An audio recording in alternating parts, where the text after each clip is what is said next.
FIFA সভাপতির আগামী কয়েকদিনের মধ্যে পদত্যাগ করতে যাচ্ছেন এমনটাই গুঞ্জন উঠেছে।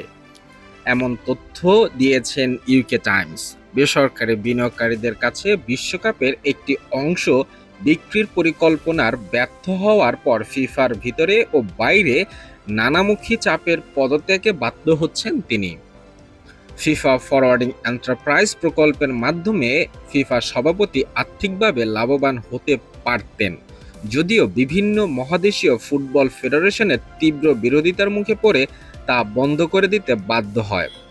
যদিও ৫৬ বছর বয়সী এই সুইস ফুটবল কর্মকর্তা ফিফার সভাপতিত্ব পদে থেকে যাওয়ার জন্য মরিয়া, কিন্তু তার প্রতি সমর্থন ধীরে ধীরে কমে যাচ্ছে। একটি সূত্রের দাবি, ফিফা সভাপতি এখন একজন অকার্যকর ব্যক্তি। তার বিরুদ্ধে ইতিমধ্যে তার উত্তরসূরি বেছে নিতে প্রার্থিতা বাছাই করা শুরু করেছে ইংলিশ এএফএ এবং ইউরোপিয়ান ফুটবল সংস্থা ওয়েফা সাফ জানিয়ে দিয়েছে বর্তমান সভাপতির উপরে তাদের কোনো আস্থা নেই।